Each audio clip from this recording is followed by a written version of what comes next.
Okay, good morning everyone, and welcome to THR1046, Exiting the Echo Chamber, Expand Your Influences and Influence. My name's Mark O'Shea, I'm a Microsoft MVP for Windows and Devices for IT, and I'm the founder of the Sydney Microsoft 365 Modern Management Meetup. Now that's quite a mouthful. I'll talk about naming as we go through. I think, if I'm being honest, I think I use a different name for that meetup every time I describe it to somebody. But I'll tell you part of the reason for that. Now, what do I mean by echo chamber? How many of you enjoy having conversations with people that have got a similar point of view and you agree with each other and you're like, oh, that other person is so smart, everything they're saying is right? Well, that can kind of become a little bit toxic sometimes. You get a little bit isolated, and then you kind of need a bit of fresh blood to come in and just do a bit of a new idea infusion. So I want to talk about some of the things that we've done well, getting the user group up and running. Some of the things we haven't done very well, some of the things we accidentally completely forgot about. Now, we only got this user group up and running earlier this year. And the momentum, or the main reason why we did it was because we had an Ignite the Tour happening in Australia. And we were able to get one of the Autopilot product managers to come along, and we thought, perfect, a great way to launch. So we kind of used the momentum to keep going from then. So let's sort of just start off with a couple of things. So I have to say, first of all, if you do start following me on Twitter, you'll notice that it's mostly animals doing weird things photos. So I've tried to keep the theme going. Do you follow me on Twitter? Are you going to? So you'll find that, I've tried to sort of keep the topic a bit more amusing with the images. So in terms of the backgrounds, so I have previously set up a user group, but it was over 20 years ago, and it was for small business server. So I'm a bit rusty when it comes to setting up user groups. Now, one of the things that used to be really easy when it was setting up a user group, you needed to know 3 things to set up a user group. The city that you were in, Sydney. The product name, small business server, and then you just put user group on the end of it. It used to be pretty simple. Now there are a lot more things that we need to start thinking of. So let's jump in and talk about some of these things. So what's in a name? Now, one of the first versions of the name that we had, we were calling it the CBD Sydney, or the Sydney CBD Modern Management Meetup. Now the problem was, it wasn't something, do you know where this is going? Okay, so in some parts of the world, CBD stands for Central Business District. As soon as I did the first announcement for this on Twitter, I started getting bombarded by marijuana ads, basically, because CBD, oil, etc. Like, hey, I have to take a step back. So it started sort of opening my eyes a bit about some of the things that we've got to be a bit more careful of.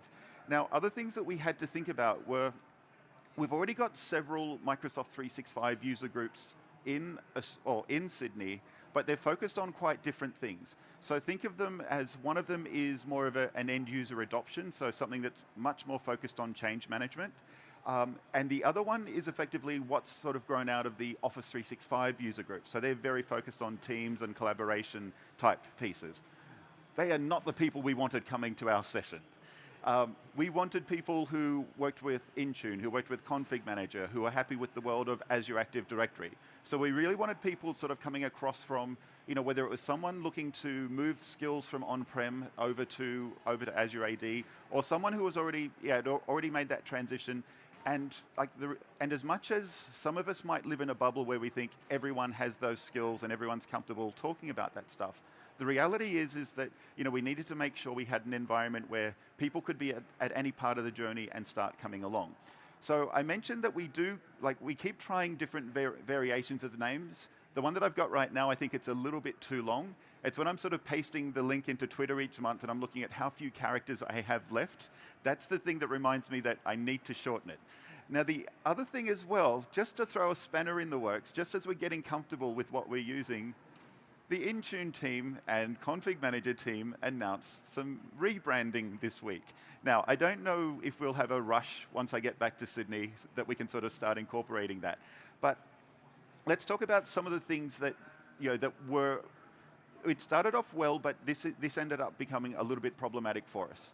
One of them was it ended up being people who knew each other catching up once a month and catching up with each other, which was fantastic if you were one of the people who knew the other people who were turning up. But because it's a new group, which means that it's a small group, that means that it would be quite, it could be quite intimidating for people who weren't part of that group already. So the last thing you really want is to have a clique forming before the user group actually starts to form. So we're trying to make sure that that's something that we do a better job of, making sure that new people who come along, we make sure that we sort of give them some extra time, make sure we take whatever input they've got on board. But the other thing, though, was that I mentioned that this is where the echo chamber component came in. Because it was mostly people who knew each other coming for this monthly catch-up, I'm not even using the term user group or meetup. I'm talking catch-up now. Because that's what it really was. It's like, I haven't seen you for a month. What have you been up to? And even though a lot of that was work-related, it was still a bit, it wasn't really what we wanted it to be. So what we were able to do, and this kind of happened by accident, we had a couple of people who do work quite, in a very involved way with Config Manager reach out to us and ask, like what's involved in getting a user group up and running. And just to give you an idea, we get to use the Microsoft Reactor facilities in Sydney. Now, are any of you in a city that does have a Microsoft Reactor location? Do you know what Microsoft Reactor is? It's one of their incubation areas where they've got meeting rooms, so for user groups, anything you need, fantastic facilities, and as long as you book in advance, you'll get a great space that works for you. So we were sort of chatting to them, and it's like, well, hang on, what ended up happening as part of this conversation is we realized, even though we didn't deliberately block Config Manager from from the conversations we were having. It was just that there's always so much new stuff happening around, the wonderful world of Microsoft 365 that we just didn't really cover Config Manager. So we decided it was kind of crazy to have two different groups covering, or especially now with some of the changes, effectively covering a lot of the same things. So we decided that it would just be better if we could sort of come together as a single group. And that started to really started to pay some benefits. So let's just talk about some of those. So the first one, what's the benefit of having an expanded base? You've got a bigger base of people. Now, that's got a few side effects. So that echo chamber we had, well, effectively now we've got echo cancellation in place. So myself and Stephen Hosking, who's one of the other co-founders of the group, our default reaction is, can you do it in the cloud? Now, in a lot of cases, you can, but there are a lot of cases where you can't. And thankfully, one of the people that we've now got as part of the group because of the expansion is someone who looks after the Windows management and deployment in Australia's largest config manager environment. And just to give you an idea of scope, they've got 1.6 million objects in Azure Active Directory. So, so it's a pretty big organization. Do you think that any of the things that we say, just do it in the cloud, how do you think the reaction is there? It's like, no, that doesn't quite work. Here's what I have to deal with. Here are the number of users. Here are the number of devices. Here's the amount of bandwidth I get throttled to even after hours. So for us, it's been a really good experience having someone who is basically the counterpoint to the group think that we had going on for a while. And so we're getting more people with that kind of background coming into the group. So it's starting to make it a lot easier for everyone to come along and learn something. Even if the majority of us will never be involved in a network that's over tens of thousands of seats, let alone over 1 million seats, it's something where there's things that you can learn, because it's like, that's one interesting way of dealing with low bandwidth solutions, that even though his bandwidth might be high, the sheer number of devices that have to consume that bandwidth, or the users consuming that bandwidth, ends up being high. So we end up having some much different but much more interesting conversations rather than just the shiny new stuff that gets announced on a weekly basis. Now, even though we've had some improvements, there are still a few barriers that we do need to overcome.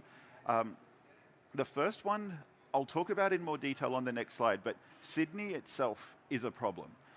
Now, contrary to popular belief, everyone in Sydney doesn't look out the window and see the Sydney Harbour Bridge, the Opera House, and Bondi Beach. Now, you might see that in every movie you've seen based in Australia.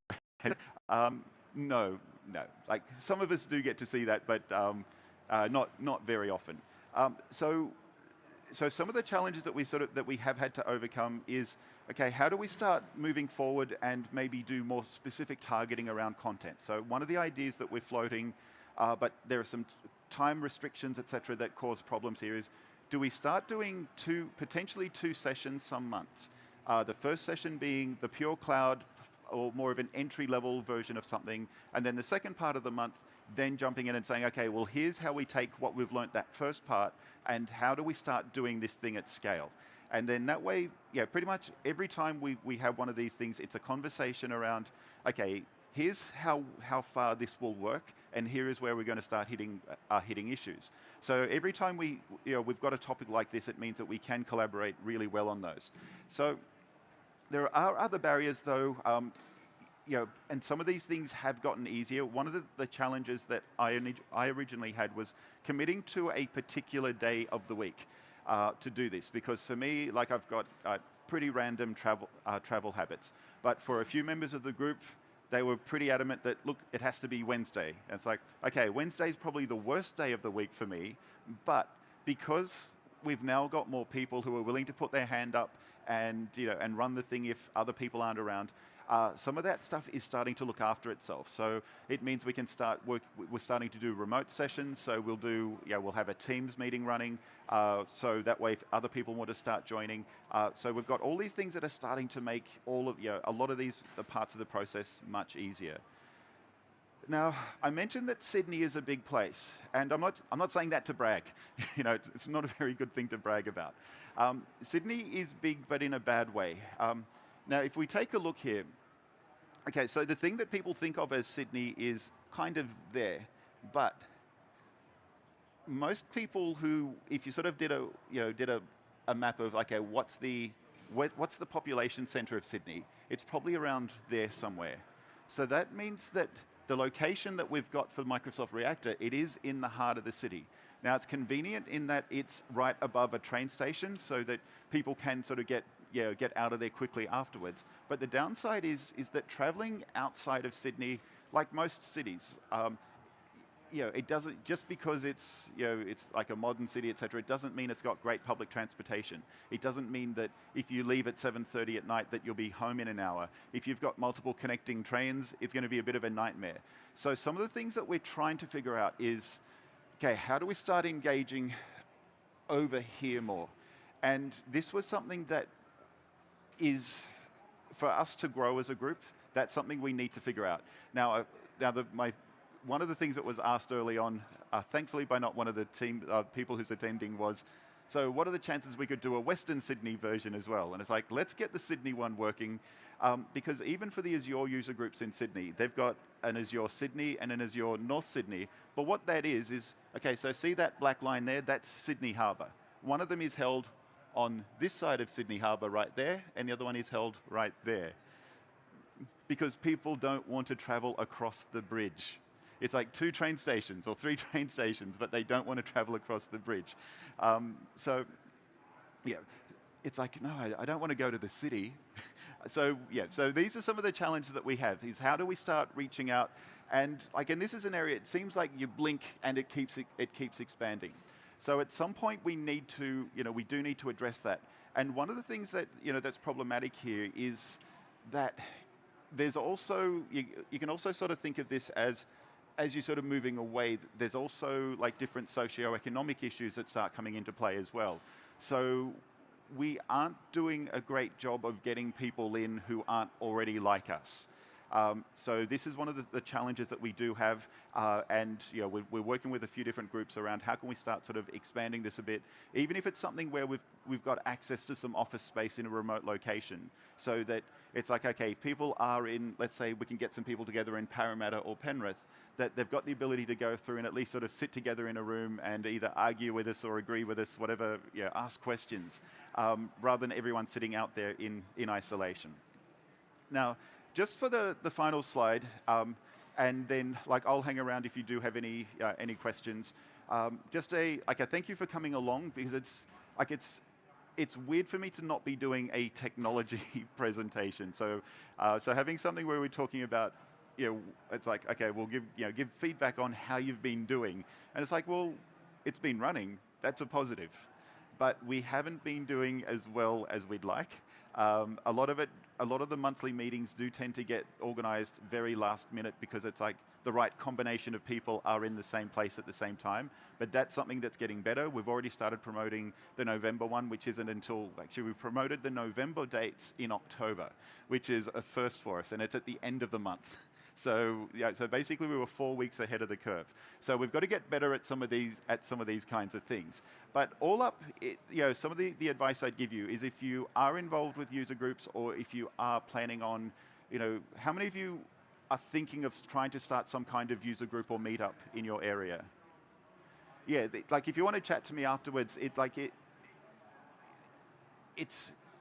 getting started is the hardest part. Once you get started, if you can get a space, it's pretty easy to keep it going from there. But I guess the next challenge we've got is, okay, how do we start moving it up in terms of getting more people? How do we make sure that it's got that the reputation keeps growing? Like right now, like we do face challenges because of the size of Sydney, but part of it is also self-inflicted because we're not doing a great job of promoting it as far in advance as we'd like. But just as a couple of final notes here, just that you do have your session evaluations, so make sure you do fill out your evaluations.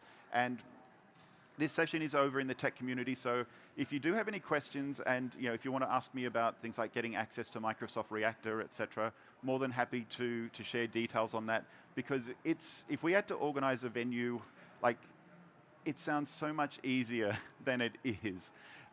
Like, especially if it's somewhere where it's like, okay, well, you've got this time frame where the venue is quiet, but after that, it turns into a restaurant or something. So having access to the reactor has really been a godsend for us. So that's really everything from me. So I'd like to thank you for coming out. You're at a technical conference. You've stepped out of technical sessions to come to this. So I do appreciate that. So thank you very much, everyone.